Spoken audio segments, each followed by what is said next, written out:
The following episode of The Kingdom of Isolation contains footage from the film being discussed. The footage is used solely for the purposes of education, commentary, and criticism under fair use. Please support the animators by watching this film on Disney Plus or home media where available. This episode also contains spoilers throughout.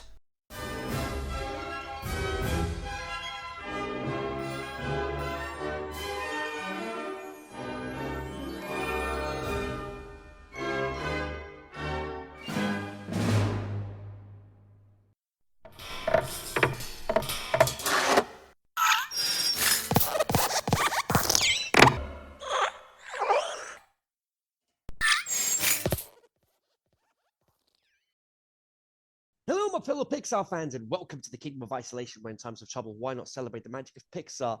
And today, I may have just found myself an even quicker way of getting these episodes out. So it's a case of getting the clips at the same time as I'm recording. But you'll see it all come together in the editing process. So fingers crossed it goes well. Today, we're going to be looking at the next offering from Pixar, which also came out in 2020, Soul, which premiered on Christmas Day of that year on Disney Plus before getting a theatrical run earlier this year in 2024. Yes, here we go. It's time to enter the pandemic era of Pixar, with the first of 3 films to debut exclusively on Disney Plus. One of them was completely unjustified, and we'll get into that late in a future episode. This one, completely understandable. So now, let's head to the great before with this wonderful gem from Pixar's catalog. It was originally going to be released in June of 2020, June 19th, but was moved to November 20th of that year due to the COVID-19 outbreak. Eventually, the theatrical release was cancelled in favor of releasing the film on streaming services on Disney Plus. Due to the closure of movie theaters because of the COVID-19 pandemic, this movie went straight in, and because of that, in March of 2024, the Disney organization finally gave in to public pressure, and the film was given a low-key theatrical release in time for the Easter holidays, alongside Luca and Turning Red, which will be the next 2 episodes we look at. The film's themes about life, death, and rebirth had particular resonance with the co-director Kemp Powers. In the late 1980s, he accidentally shot and killed his best friend. Yikes. Pete Docter began developing the film in January of 2016. As he sought new creative directions after winning his 2nd Academy Award for Inside Out. He pondered the origins of human personalities as well as the concept of destiny. In his first meeting with co-writer Mike Jones, who was very integral with the story alongside co-director Kemp Powers. So you had that trio. You had Pete Docter and Kemp Powers doing the directing, with Kemp Powers being the co-director, Pete Docter being the main director. And they also helped Mike Jones with not just the story, but also the screenplay as well. Been a long time since I've been able to do that. Credit the writing team as well. Docter pitched an idea set in a place beyond space and time, where souls are given their personalities. During the approximately 5 years of development, the story team delivered 73,811 storyboards. That's a lot of storyboards. In the second full-length trailer for Soul, a seemingly ordinary poster with the words "Visit Porto Rosso" is featured in the inside the Go Far travel agency as Joe walks along the New York streets. If you look at the poster, you can see what could be a seaside town along the Italian Riviera, with its bright buildings and proximity to the water and the sea. Additionally, if you really squint and look, it appears to say Fly Luca Airlines. These are nods to Pixar's upcoming film Luca at the time, which was set to be released on June 18th, 2021. we can scratch that movie tease off the bingo card from a teaser trailer of all places. So an out-of-tune band tried to play the Disney intro music. Very creative from the Pixar team, if you ask me. Very, very well played. We're introduced to school teacher Joe Gardner, voiced by Oscar winner Jamie Foxx, who won his Oscar for his portrayal for Ray Charles, also winning a BAFTA and a Golden Globe for the role, as well as a Grammy for the song Blame It, winning it alongside T-Pain. He also provided voiceover work for the Rio films, portraying Electro as part of the Spider-Verse in The Amazing Spider-Man 2 and No Way Home. Tubbs in a movie adaptation of Miami Vice, Curtis Taylor Jr. in Dreamgirls, and Django in Django Unchained. Ken Powers originally joined as co-writer early in development to help write the character Joe, and was initially given a 12-week contract, which was then extended.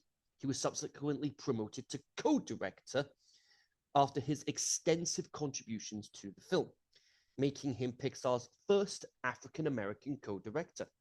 And a side note regarding Joe, he's the first African-American Pixar protagonist. So massive thumbs up to you, Pixar, on that one. When Kemp was made co-director and co-writer, he helped change up Joe's character.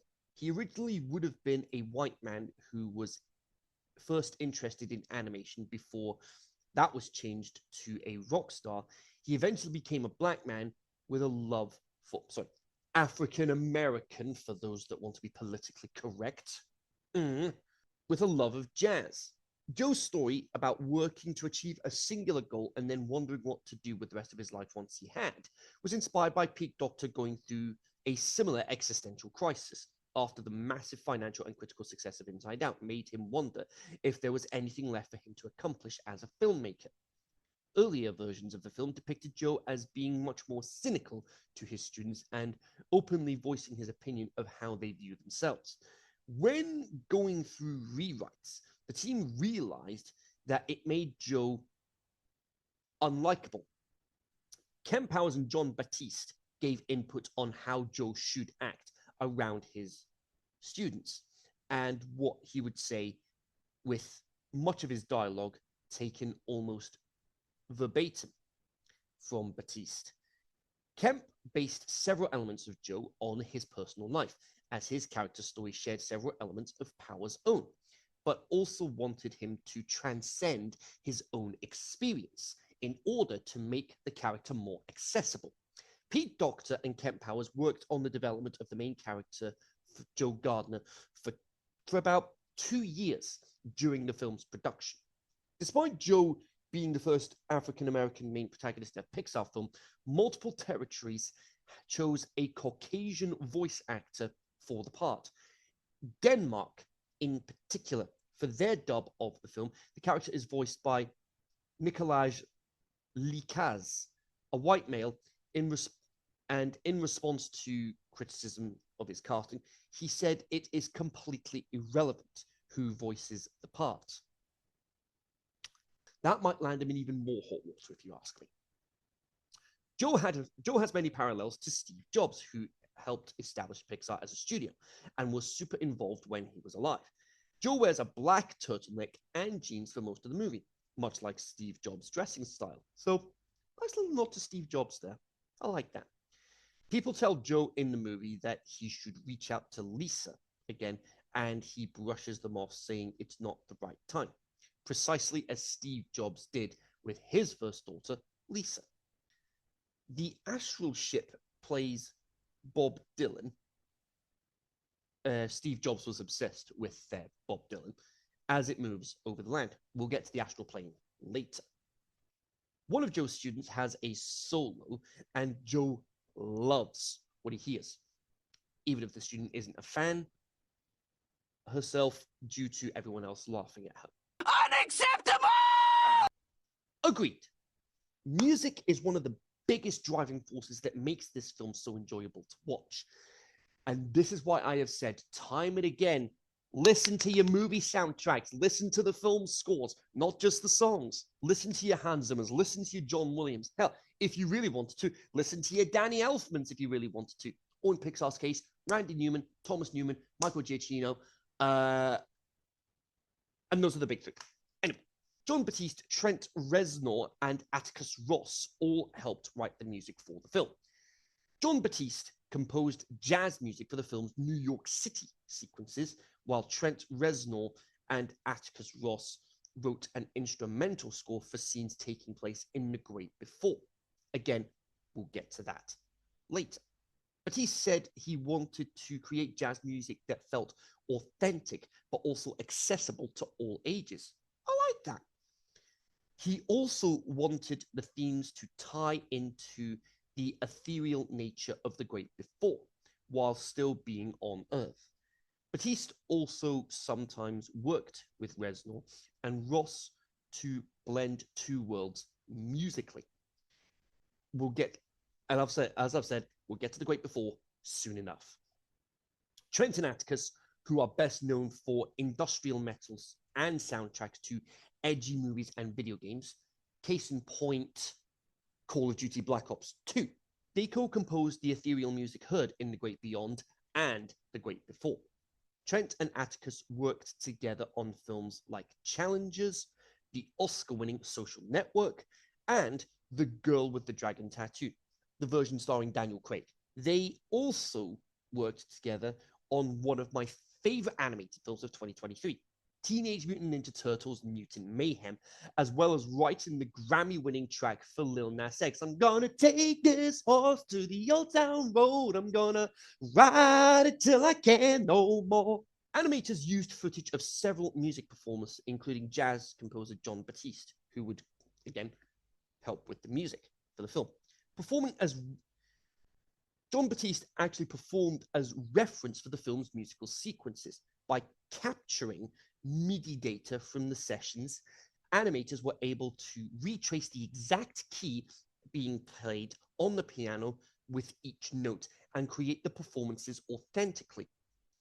So that's how soundtracks and songs begin. They start as MIDI files, and then you get the actual instruments and vocals in some cases to provide the music that we hear in the finished product. In order to accurately portray African American culture within the film, the filmmakers hired several consultants with whom they'd worked closely with through the film's development. Among them were several Pixar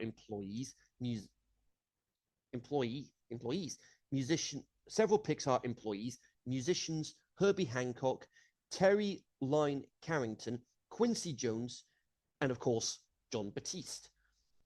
Educator Jonetta B. Cole and stars Questlove and David Diggs. Cody Chestnut, with two capital T's at the end, make of that what you will, also wrote, produced, and performed an original song for the film titled Parting Ways. John also arranged a new version of the song It's All Right, originally performed by The Impressions for the film. It features in the end credits and is performed as a duet between Batiste and British soul singer Celeste. On December 18th, the entire soundtrack and score were made available through 3 separate albums, 2 of which are exclusively on vinyl. Let's see. Adds to vinyl collection. Those two were Soul, the original motion picture soundtrack digital album, and Soul. You've also got Soul, the original motion picture score vinyl album, and the music from and inspired by Soul vinyl album. So those are your two vinyl albums there. I really need to try and source those at some point. I need a record player as well while I'm at it. It's All Right was released as the first single and featured on the soundtracks. I was born to play. Connie knows what I mean. Right, Connie? I'm 12. Awkward! Joe gets the news that he's now the full-time band teacher for the school. Heading back into the classroom, He looks at photos of those he idolizes, I'm assuming, Dorothy Williams being one of them. What, you know, on my most recent viewing today, what would have been really cool is if they really wanted to immerse themselves in jazz. Why not head to New Orleans? Maybe they'll meet Louis along the way. Oh, by the way, top right of your screens for Princess and the Frog, alongside all 100 episodes we've done here so far. Man, I still can't believe we've hit 100 episodes here in the Kingdom of Isolation. That is crazy to think it's been 100 episodes. Shame it took me nearly 5 years to get that done. Hopefully we get to episode 200 a lot sooner. Don't worry, Mom. I got a plan. You always got a plan. Maybe you need to have a backup plan, too, for when your plan falls through. Hey, your mama's right, Joe. She's voiced by 6-time Emmy nominee Felicia Rashad. 3 nominations for This Is Us, 1 for A Raisin in the Sun, make of that title what you will, and 2 for The Cosby Show. Very problematic, knowing what we know now. I personally know her best. I haven't met her in person, just as a side note, but in terms of the role she's had, I know her best for being Mary Ann Creed, who from the Creed trilogy. And where was I? The Creed trilogy, where we also had Michael B. Jordan starring as Adonis Creed, Apollo's son. Apollo Creed from the original Rocky films, portrayed by the late Carl Weathers. Curly, one of Joe's former students, gives him a ring, telling him about a huge opportunity on the horizon. I would die a happy man if I could perform with Dorothea Williams. Oh, well, this could be your lucky day. Jazz is such an important aspect of soul that filmmakers wanted to ensure that all of the performances are authentic. The effort involved several departments and hundreds of hours of work to pull it off in a way that would win the approval of jazz musicians. Extensive reference footage was taken using multiple camera angles, including close-ups of the musicians' hands playing piano keys and the saxophone, as well as the bass and drums. For each of these shots, several were thousands of frames long. We delivered a lot of coverage to editorial, and this is according to cinematographer Matt Asprey. Producer Dana Murray also added, the authenticity we were able to achieve with Joe on piano and Dorothea on saxophone was one of the highlights of the whole show. You get lost in the performances, lost in the music, which in many ways is the whole point. Get on up here, Teach. We ain't got all day. While filmmakers were able to tap into the real-life big city when it came to the New York City scenes in Soul, The Great Before had to be created from scratch. Worlds like this are super fun to put together, but super challenging at the same time, because they could be anything, according to Pete Docter. It was very important that it was a reflection of the main character and the story we were telling about him. Joe believes he was born to be a musician, so this world was designed to amplify his belief system. Souls are given personalities and interests.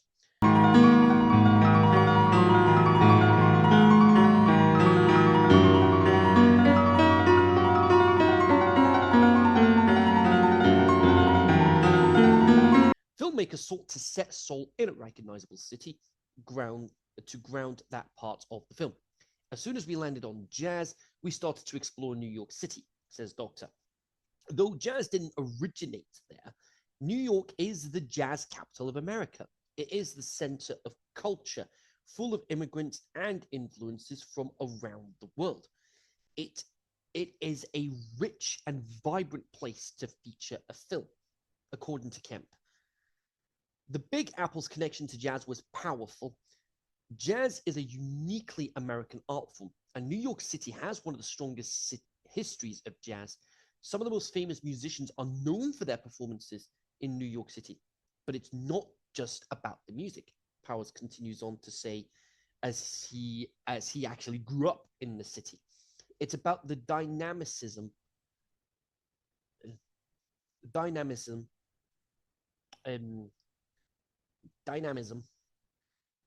of that world. Soul is a story about the meaning of life and the connections we make with each other. In New York, people are literally bumping against one another. Diversity is visually evident on every single street. Get a suit, Teach. A good suit. Back here tonight, first show's at 9, sound checks at 7. There's really no place quite like it. Again, could have used New Orleans, but that's just me. You can understand from all this, you can understand why they chose New York instead. I mean, even kids are going to recognize New York right out the gate. New Orleans, probably not so much in hindsight. And on the subject of research, it is an important part of Pixar films. Well, with any films for that matter, especially your animated films. Taking filmmakers places ranging from landfills all the way to Scotland.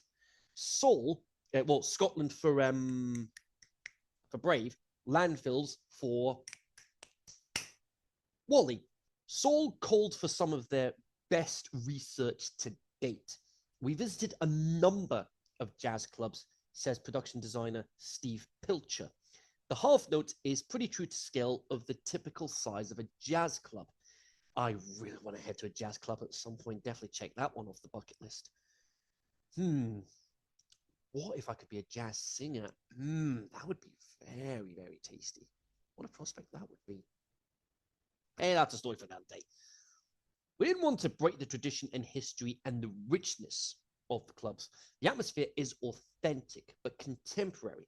It was a pleasure and honor to create portraits of jazz greats to place on the walls of the club. Pete Docter grew up in a very musical family. As a matter of fact, 2 of his sisters are professional musicians as well. Joe ends up heading towards the great beyond, and this is where we get that beautiful ethereal music that is composed by Trent and Atticus. Joe is determined to get back to his physical form where he ends up in the great before. Another huge plus about this film is the visual art styles as Joe is falling towards the great before as the opening credits start playing. The music, as always, complementing it so well. When you have composers who know what they're doing, you get absolute magic. Dana said that the film will take the audiences to a world where no one's ever been. For a very long time, that is. While Kemp said that it is completely different to Pete Docter's previous films. Powers also said that the film will answer important questions in a really fun way.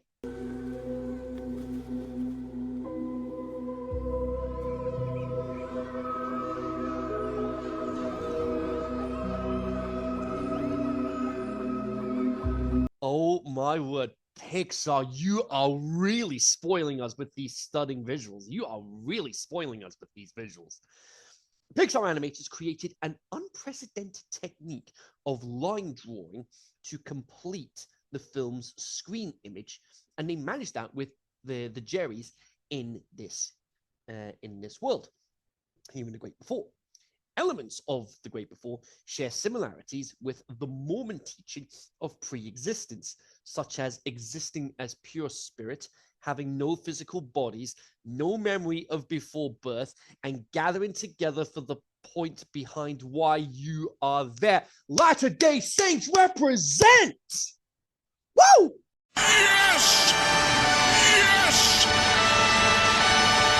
Pixar chose to portray the film's main character as a musician because they wanted a profession the audience could root for, and settled for a musician after trying for a scientist, which didn't feel so naturally pure as a musician's life. Pete Docter described Soul as an exploration of where should your focus be? What are the things that, at the end of the day, are really going to be the most important things that you look back on and go, I spent a worthy amount of my limited time on Earth worrying or focused on that. According to Pete, the animators assigned to specific musical instruments often either had experience playing them or a great appreciation for them.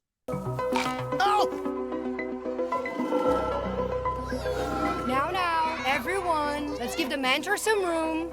And yes, Joe is mistaken for a mentor. Is this heaven? No.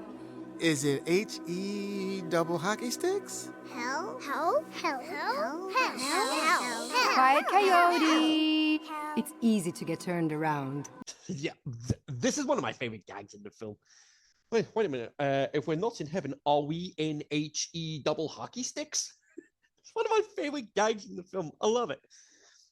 Now, according to Pete, once they settled on the main character being a jazz musician, the filmmakers chose to make the character African American, as they felt it made sense due to how closely African Americans have been tied to jazz history.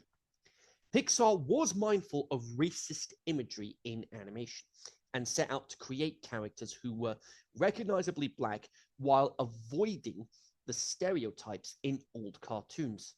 Looking at you, every blackface cartoon ever. Acknowledging this effort, Pete stated that there's a long and painful history of caricatured racist design tropes that were used to mock African Americans. According to Kemp, the animators used lighting as a way to highlight the ethnic diversity in the living world. Pixar sought to capture the fine details of these black characters, including the textures of black hair and the way light plays on various tones of black skin. Bradford Young, the cinematographer Bradford Young, worked as a lighting consultant on the film. The filmmakers animated the souls featured in the film in a vaporous, ethereal, and non-physical way, having based their designs on definitions about souls given to them by various religious and cultural representatives. Doctor described it as a huge challenge, as the animators are used to toys, cars, and things that are much more substantial and easily referenced. Though he felt the animation team really put some cool stuff together that's really indicative of those words, but also relatable.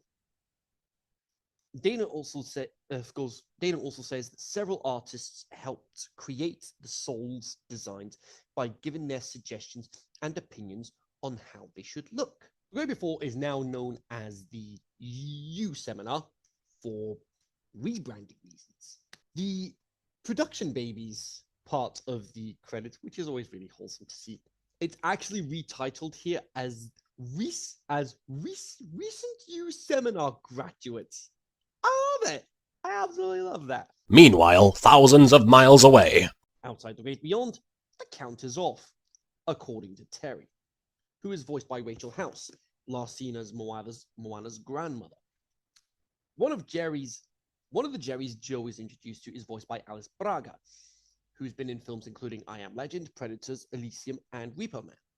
The other Jerry we're introduced to later is voiced by Richard Ayoade, who's had a recent stint a few years ago at time of recording in hosting The Crystal Maze, as well as winning a BAFTA for the IT Crowd and providing voiceover work for Monsters at Work as Declan, Duffy in the Rugrats reboot, and Princess Professor Marmalade in The Bad Guys. I'll get to DreamWorks soon enough. Personality pavilions are individual buildings where souls go to get their personalities. According to set's art director Paul Abadilla, each pavilion is an abstract representation of the personality traits, where we leave some of them up to interpretation. Because there are so many possibilities, according to Abadilla. But our hero pavilions use iconic shapes. The aloof pavilion, for example, looks like a nose pointed up in the air. It's quick read that's supported by the characters' performances. The design of the souls were also inspired by early drawings made by Pete Docter Animators created 2 designs for the souls in the film. One for the new souls in The Great Before, which animation supervisor Jude Brownbill described as very cute and very appealing, with simple rounded shapes with no distinguishing features just yet. And one for mentor souls, which do feature distinctive characteristics due to having been on Earth already. Animators also created a distinctive design for 22, as the character had not been on Earth but has begun to evolve. Joe tries to get back to Earth through the Earth portal without any success. Several attempts later, he just has to accept, yep, you're stuck here for the time being, I'm afraid. At least we get some more amazing music during this scene as well. The first... Since accounting is your job, why don't you figure out the problem? Maybe I will. Wonderful.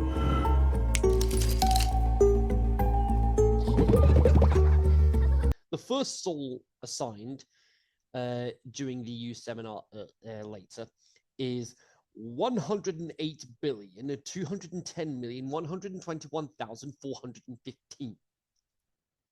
This lines up with the current, as of the film's release, estimate from the Population Reference Bureau, which estimates that more than 108 billion humans have existed on Earth. That is a lot of humans on Earth over the course of history. Terry definitely has the antagonist role, making sure their job is done, finding the missing soul from the count. Dr. Borgenson will be matched with soul number 22. Yep, 22 isn't here, and it's not the first time it's happened. 22 has been at the U seminar for quite some time and has had such notable mentors as Gandhi, Abraham Lincoln, and Mother Teresa. I made her cry. Ignore that. And I already love 22. No surprise since she's voiced by Tina Fey, with a staggering 9 primetime Emmys to her name. 3 for SNL and 6 for 30 Rock. She has a successful writing career as well, writing the screenplay for Mean on Wednesdays, specifically October 3rd, We Wear Pink Girls. What did he say? Yeah, I said it like that. What are you going to do about it? I specifically said it like that because that's how I wrote it in the script.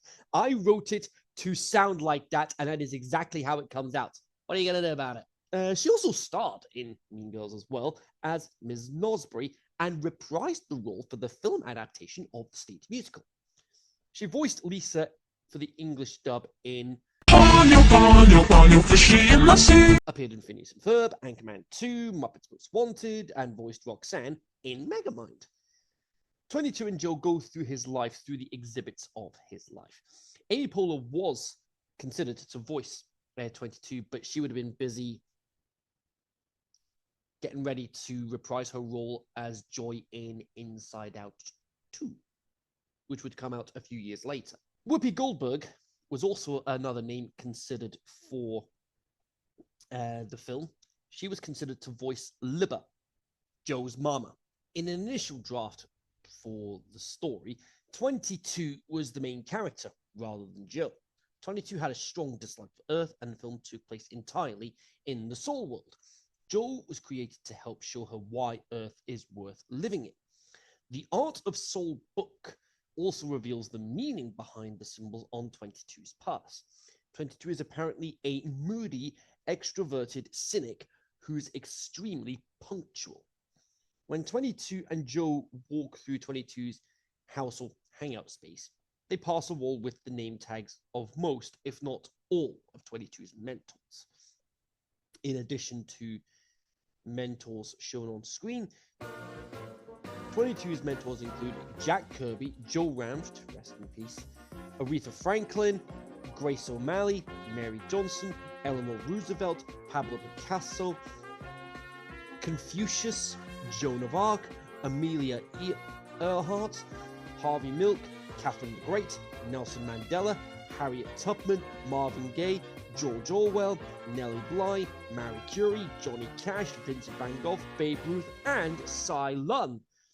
22 gets her name because she is the 22nd soul to have ever existed. To give a suggestion how long this has been. The soul that was named before her was in the 100 billions, which we already mentioned earlier. The film has a joke where it's revealed that the reason for the poor performance of the New York Knicks over the past decade is that the team is one of 22's frequent targets for knocking people out of their zones. Following the film's release, the Knicks would proceed to experience the best season in a decade under new coach Tom Thibodeau and a strong core of young players, making it to the playoffs for the first time since 2013. Go Knicks! Or in my case, go Bulls! Tina Fey also contributed to the screenplay, having helped write her character's lines. Oh, yeah, sure. Here.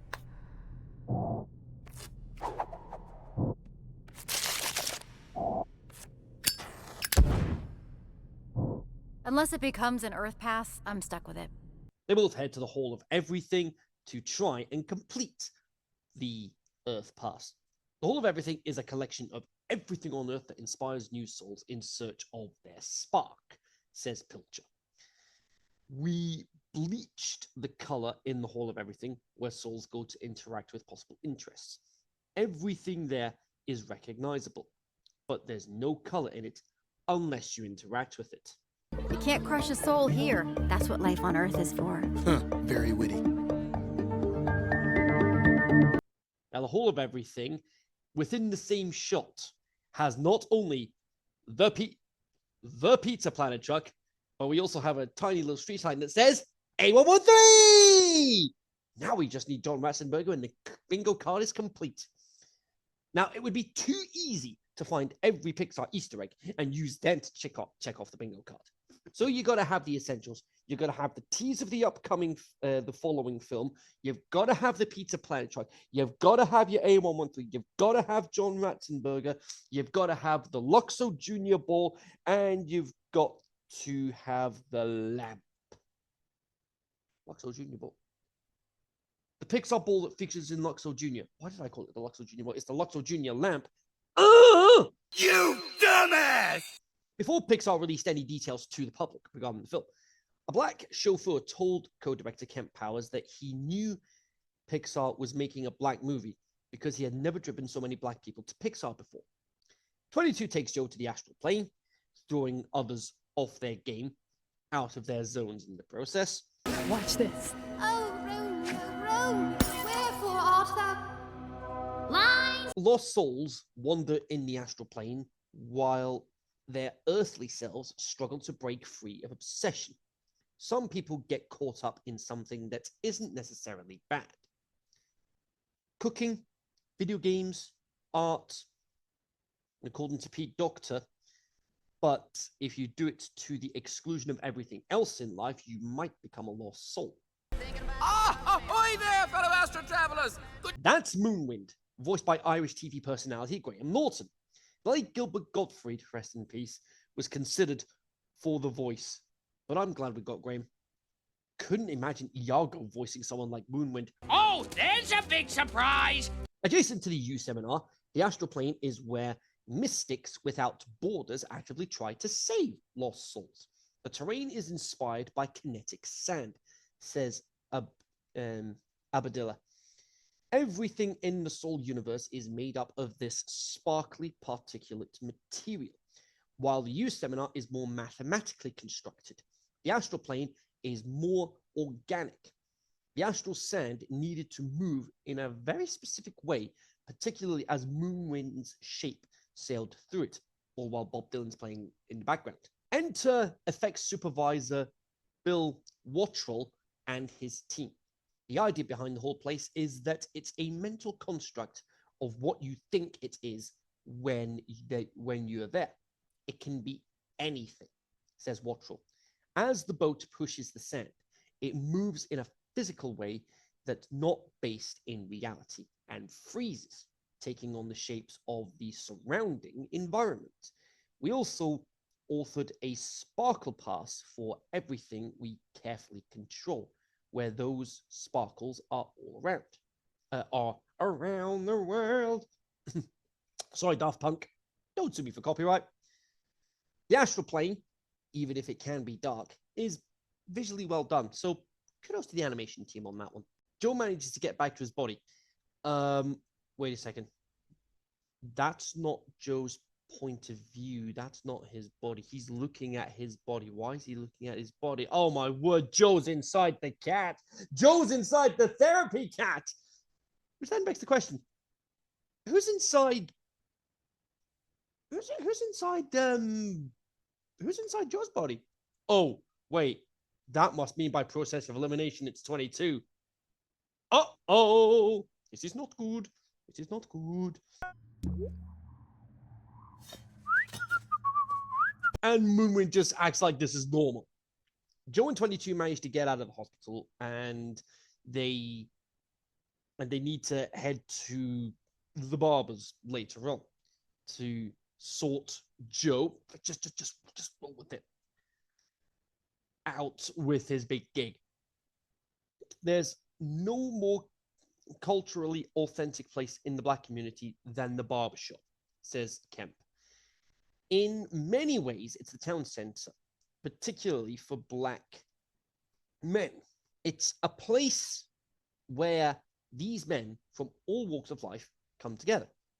Filmmakers visited several barbershops to capture the look and feel of this symbolic locale, taking away several observations. Barbershops tend to be very narrow since space in New York is at a premium, sets art director Paul Abadilla. We also observed one thing that distinguishes barbers from hairstylists. When they work, their clients face away from the mirror toward the waiting customers, which encourages conversation and heightens that sense of community. The Art of Soul book also reveals that the name of the cat therapy service Mr. Mittens works for is called Feline Better, which is clearly a play on feeling better. Joe gets 22 a slice of pizza, leading to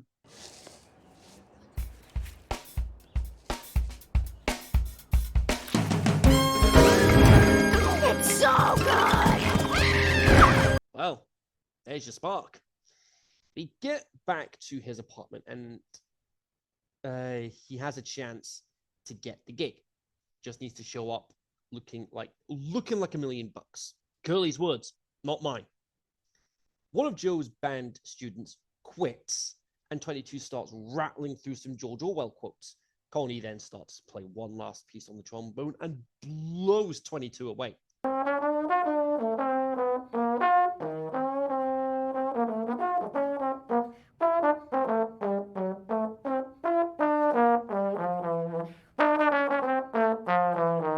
Back in the Great Before, Terry finds the missing soul who hasn't gone to the Great Beyond. Joe Gardner.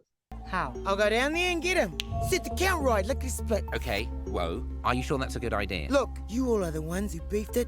I'm trying to unbeef it. I really don't like Terry. There's doing your job, and then there's being really scummy about doing it. 22 heads to the barbers to get Joe's hair fixed.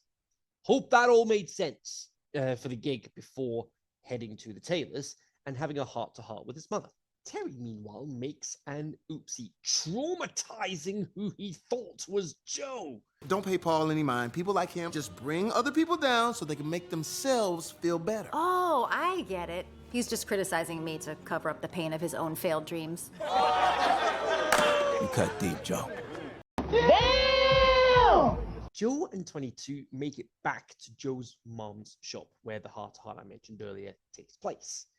The tailoring business owned by Joe's family is based on the real-life advanced European tailoring shop in Berkeley, California. Pixar animators spent many hours there taking notes and illustrations to capture everything from the look of the shop to the movements of the workers. They also spoke with the owners of the shop, Zoltan Hajnal, and his wife, Puji Dorshua,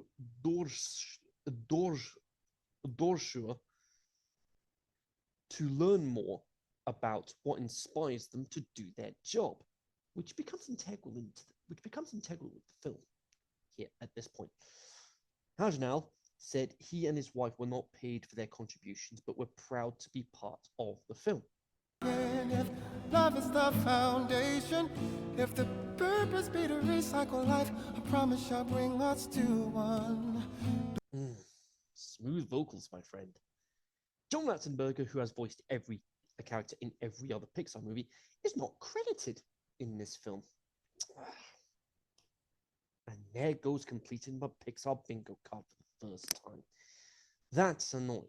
Irritating frustration, I would call that. However, Pete Docter revealed he does cameo in the film. His likeness is used for a character in the subway. I can't pinpoint where it is, and I'm not going to have time to do so. Joe's mom gives him his dad's suit, and off to the half note they go. In that moment, 22 sees the life around her and sees that life is worth living thanks to a simple sycamore seed. That is until Terry decides to take 22 and Joe back into the Great Before, where 22 now has her Earth Pass. Come on, 22, think about it. You hated music until you were in my body. You hated everything until you were me. While Joe uses 22's Earth Pass to get back to his body, 22 herself becomes a lost soul, which is roughly the point where the waterworks started for me when I watched this for the first time. Dorothea lets Joe play, and it sounds incredible. The slow jazz, in particular, is what I'll happily listen to all day. You know what? I'm actually half tempted to put slow jazz music in the background of these videos going forward. I'll still put in bits of the soundtrack here and there, but beyond that, slow jazz music in the background of these videos? Let me know in the comments if you want me to do that. I'll try it out with the next episode. The crowd, even Joe's family, love the show, and then reality sets in for Joe that they just do this all over again the following evening. I mean, so much for finding your purpose, Joe. You've achieved your goal. What now? Joe gets back to his apartment and then remembers what 22 said, while the beautiful piano music takes over. When I saw this when Disney brought it to cinemas, finally, I discovered the message behind the film. Don't worry about the destination. Enjoy the journey along the way. And when you complete that journey, you can start a new one. Joe! Good heavens, man! What are you doing in the zone? Moorwind finds Joe in the zone and tells him 22 has become a lost soul. Joe finds 22 as said lost soul, and chaos ensues. Oi, no! You're not where you belong! But you definitely are. Away from any self-gratification and narcissism for the trophy you never deserved. Joe then gives 22 the sycamore seed she had earlier, allowing the darkness consuming her to dissipate. Hey, 22. It's okay to feel scared. It's one of the bravest things to admit. Even I've had times where I've been scared. And just being brave enough to admit that is one of the strongest things anybody can do. No matter how brave the exterior might be. But Joe, this means you won't get to... It's okay. I already did. Now it's your turn. Joe then helps 22 down to Earth while he prepares for heading to the great beyond.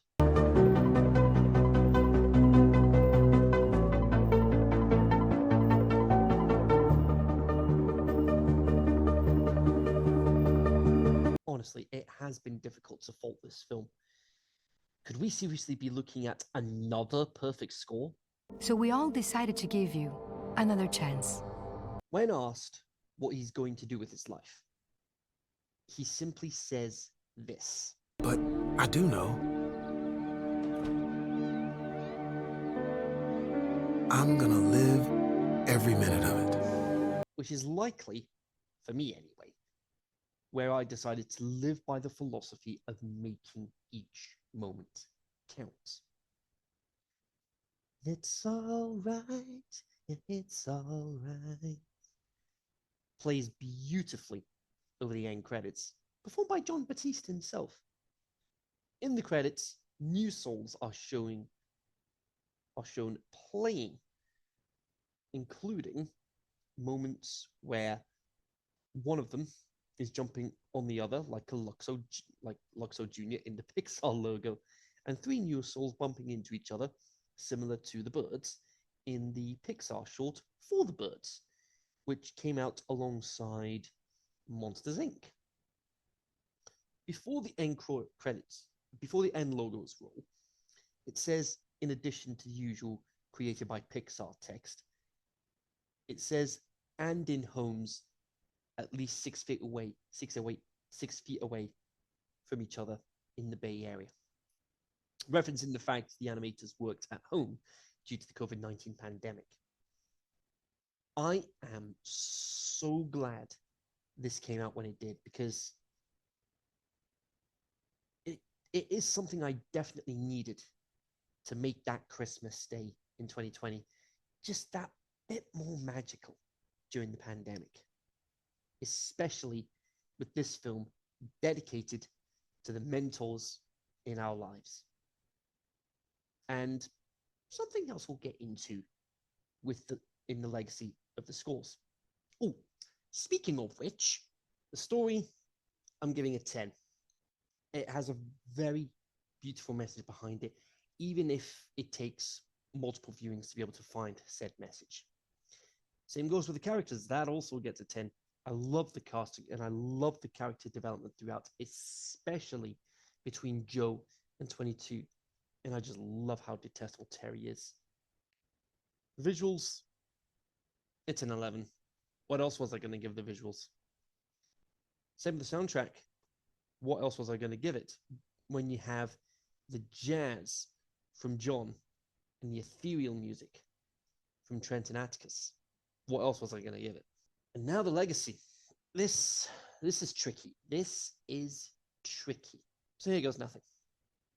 Prior to the Disney Plus release, it was part of the lineup for both the Rome and Cannes Film Festival 4 days after debuting at the BFI London Film Festival on October 11th. A budget of 150 million, and it only made over 120 million back, which is forgiven due to the pandemic.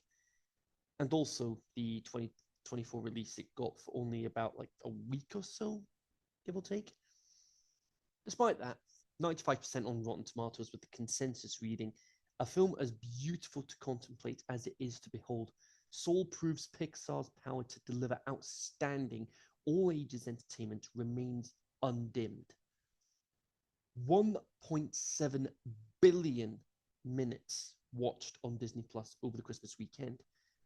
And during the week of January 4th to January 10th, 2021, it was the most streamed film across all platforms during that week. And now, the accolades. And oh yes, this is more like it. 10 Annie nominations with 7 wins, including Best Animated Feature. Winning in the same category at the BAFTAs, as well as Best Original Music. Golden Globes, winning also for Best Original Score. A Grammy for Best Score Soundtrack for Visual Media, with a further 2 nominations there. A Kids' Choice Award for Favorite Animated Movie, winning that award at the Nickelodeon Award Ceremony. But the big one was at the Oscars. Best Original Score and Best Animated Film, along with a nomination for Best Sound as well.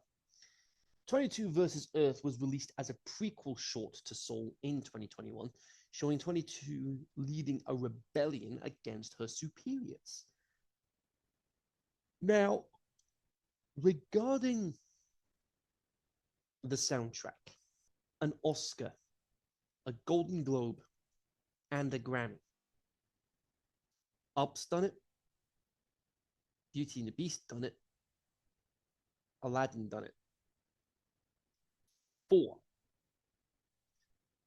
4 animated films have managed to get the hat trick during awards season.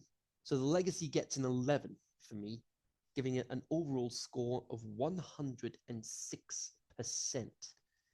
Where does it put it on the board? It puts it third on the scoreboard. Third on the scoreboard, behind Inside Out and Ratatouille. This film has cemented itself as a modern masterpiece for me. Definitely a worthwhile watch for the visuals and soundtrack alone. And that is it for this episode of The Kingdom of Isolation. If you enjoyed this episode looking at Soul, hit the thumbs up. And if you want to be part of the Kingdom of Isolation yourself, you can hit the subscribe button down at the bottom, click the bell, and turn on notifications so you don't miss when an episode goes live on this channel. The next pandemic era film we're going to be looking at is Luca, which takes us to the Italian Riviera. Oh, that is going to be stunning. But until then, see you guys next time in the Kingdom of Isolation.